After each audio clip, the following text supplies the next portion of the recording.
Okay, now we're going to do chapters 4 and 5. Chapter 4, Word Detective.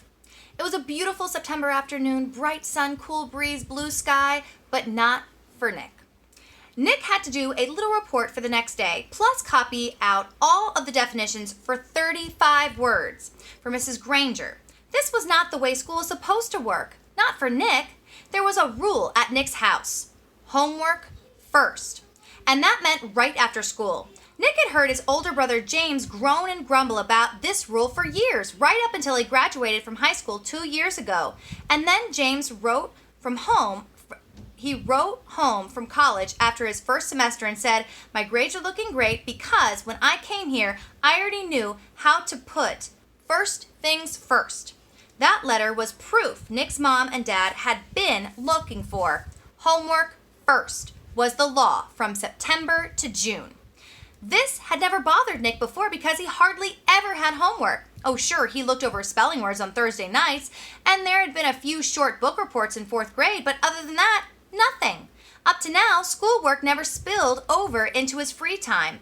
Thanks to Mrs. Granger, those days were gone. First, he looked up the definitions in the brand new red dictionary that his mom had bought because Mrs. Granger told her to. It took almost an hour. He could hear a baseball game in John's yard down the street, yelling and shouting, and every few minutes the sharp crack of a bat connecting with a pitch. But he had a report to do for Mrs. Granger. So this is what my book looks like right there. First, he looked up the definitions in the brand new red dictionary that his mom got. Nick looked at the very front of the dictionary. There was an introduction to the book called Words and Their Origins. Perfect, Nick thought. It was just what he needed to do his report. It would all be over in a few minutes. Nick already could feel the sun and the breeze on his face, and he ran out to play. Homework all done. Then he read the first sentence from the introduction.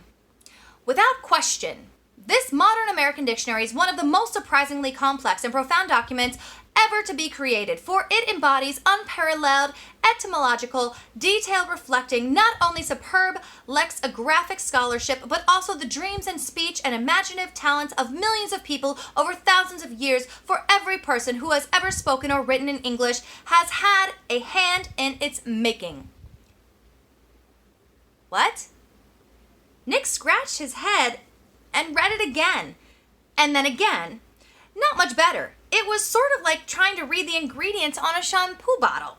He slammed the dictionary shut and walked downstairs. Nick's family did a lot of reading, so bookshelves covered 3 or 4 walls in the family room. There were 2 sets of encyclopedias. The black set was for grown-ups and the red set was for kids. Nick pulled out the D volume from the red set and looked up dictionary. There were 3 full pages with headings like early dictionaries, word detectives, and dictionaries today. Not very exciting, but he had to do it, so Nick just plopped down on the couch and read all of it. And when he was finished with the kids' book, he opened up the black encyclopedia and read most of what it said about dictionaries too. He understood only about half of what he read. He leaned back on the couch and covered his eyes with his arm, trying to imagine himself giving a report on all this boring stuff. He'd been lucky to have 3 minutes worth, but because Nick was Nick, he suddenly had an idea that brought a grin to his face. Nick decided that giving this report could actually be fun. He could make it into something special. After all, Mrs. Granger asked for it. Chapter 5, The Report. By lunchtime the next day, Nick had a bad feeling in the pit of his stomach. 7th period was coming. He was going to have to stand up in the front of Mrs. Granger's class. The eyes of everyone in the class would be glued on his face, and Mrs. Granger's eyes would be cranked up to maximum punch power. He looked over his notes again and again. The first English dictionary, the growth of the English language, William Shakespeare, words from French and German, new words, old words, new inventions, Anglo-Saxon words, Latin and Greek roots, American English. It all became a big jumble in his mind. And his grand plan from the night before, in the harsh fluorescent light of the school day, it seemed impossible. What is it with the clocks in school? When you're planning to go to the carnival after school, the clocks in every class practically run backwards, and the school day lasts for about 3 weeks. But if you have to go to the barber or go shopping for clothes after school, zip! The whole day is over before you can blink, and today, after lunch, periods 5 and 6 went by in 2 ticks. As the 7th period bell rang, Mrs. Granger walked into the classroom, took 4 steps to her desk at the side of the room, flipped open her attendance book, glanced out at the class, and made 2 little check marks. Then looked up at Nick. She said, "I think we have a little report to begin our class today. Nicholas?" 15 seconds into 5th period, and Nick was on stage. This lady plays for keeps, thought Nick. He gulped, grabbed his crumpled note cards and his book bag, and walked to the front of the room. He stood next to the giant dictionary on its little table, and Mrs. Granger walked to the back of the classroom and sat primly on a tall stool next to the bookcases. She was wearing her blue uniform. Taking a deep breath, Nick began. "Well, the first thing I learned is that the first English dictionary," Mrs. Granger interrupted. "Excuse me, Nicholas, but does your report have a title?" Nick looked blankly at her. "A title? No, I didn't make a title." "Class, please remember to include a title whenever you prepare an oral or written report. Now please go on, Nicholas." And she smiled and nodded at him. Nick began again. Looking right at Mrs. Granger, he said, "The dictionary."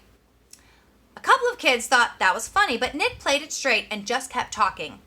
"A lot of people think that the first English dictionary was put together in the 1700s by a man named Samuel Johnson. He lived in London, England. He was real smart, and he wrote a lot of books, and he wanted all the other smart people to have a good dictionary to use, so he made one.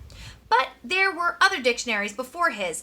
The thing that was different about Johnson's dictionary was its size. First of all, he had over 43,000 words in it." The class made a bunch of noise at this big number. "Oh," and "wow," and stuff like that.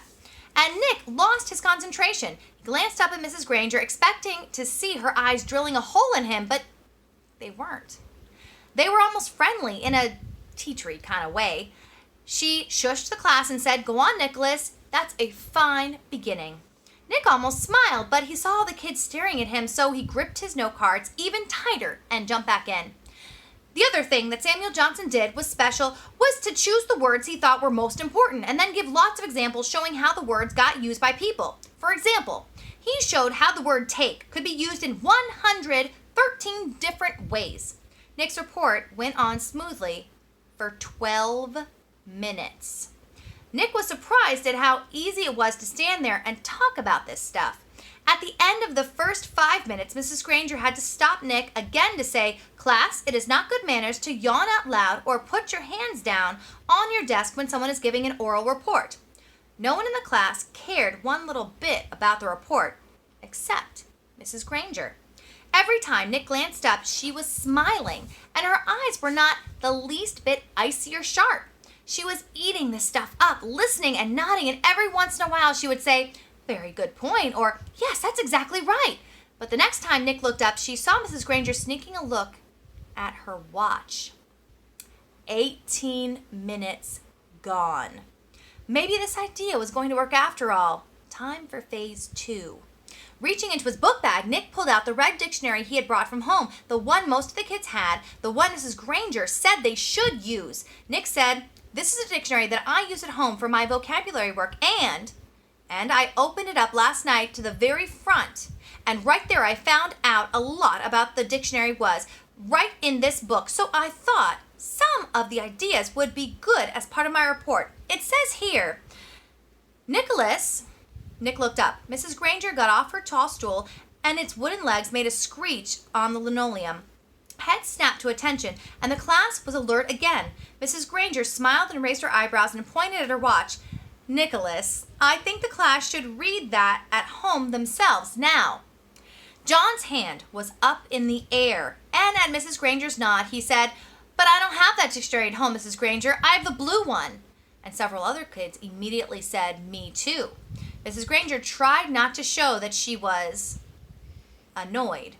"Very well, Nick, but it shouldn't take too long. We have other things to do today." Nick kept his eyes open wide and nodded, adjusted his glasses on his nose, and began to read. "Without question, This modern American dictionary is one of the most surprisingly complex and profound documents ever to be created, for it embodies unparalleled etymological detail reflecting not only superb lexicographic scholarship, but also the dreams and speech and imaginative talents of millions of people over thousands of years, for every person who has ever spoken or written in English has had a hand in its making.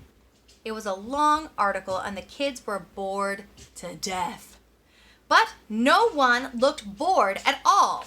Every kid in the room knew now that the period was more than half over and that Nick's report wasn't just a report. It was one of the biggest time wasters he had ever invented. Mrs. Granger knew it too. She had edged around from the back of the room to the side near the window. Nick glanced up at her now and then as he read, and each time Mrs. Granger's eyes clicked up to a new power level. After 8 minutes of Nick's best nonstop reading, her eyes were practically burning holes in the chalkboard behind him. There were only 10 minutes left in 7th period. When he took a breath to start a new paragraph, Mrs. Granger cut him off. "That's a fine place to stop, Nicholas. Class, let's all give him a round of applause for his report." The applause didn't last long. As Nick took his book bag and notes and sat down, Mrs. Granger's eyes went back to almost normal. And she actually smiled at him. "Although your report was a little long," she paused to let that sink in, "it was quite a good one, and isn't it fascinating that English was more different words than any other language used anywhere in the world?" She pointed at her large dictionary. "That one book contains the definitions of more than 450,000 words. Now, wasn't I right, Nicholas? All this will mean so much more since you learned about it on your own." Mrs. Granger was beaming at him. Nick sank lower in his chair. This was worse than writing the report, worse than standing up to give it. He was being treated like the teacher's pet. And he had the feeling she was doing it on purpose. His reputation was in great danger, so he launched another question. He raised his hand, and he didn't even wait for Mrs. Granger to call on him. "Yeah, but I still don't really get the idea of why words all mean different things. Like, who says that DOG means the thing that goes woof and wags its tail? Who says so?" And Mrs. Granger took the bait. "Who says dog means dog?" "You do, Nicholas. You and I and everyone in this class and this town and this state and this country, we all agree. If we lived in France, we would all agree that the right word for that hairy four-legged creature was a different word. Shin. It sounded like Shein, but it meant what DOG means to you and me. And in Germany, they say Hund, and so on, all around the globe. But if all of us in this room decided to call the creature something else, and if everyone else did too, then that's what it would be called. And one day, it would be written in the dictionary. That way, we decide what goes in that book." And she pointed to the giant dictionary, and she looked right at Nick, and she smiled again. Then Mrs. Granger went on. "But of course that dictionary was worked on by hundreds of very smart people for many years, so as far as we are concerned, that dictionary is the law. Laws can change, of course, but only if they need to. There may be new words that need to be made, but the ones in that book have been put there for good reasons." Mrs. Granger took a look at the clock. 8 minutes left. "Now then, for today, you were to have done the exercises beginning on page 12 in your Words Alive book. Please get your papers out. Sarah, will you read the first sentence, identify the mistake, and then tell us how you corrected it?" Mrs. Granger jammed the whole day's work into the last 8 minutes. A blur of verbs and nouns and prepositions, and yes, there was another homework assignment. And Nick didn't try to sidetrack Mrs. G again. He had slowed her down a little, but had he stopped her? No way. She was unstoppable, at least for today. So that was chapters 4 and 5. Again, make sure that you are answering your questions in complete sentences using the page number. I really, really, really miss you guys. And yeah, that's about it. I guess I'll talk to you later. Make sure you're keeping up with your stuff. Make me proud. Bye.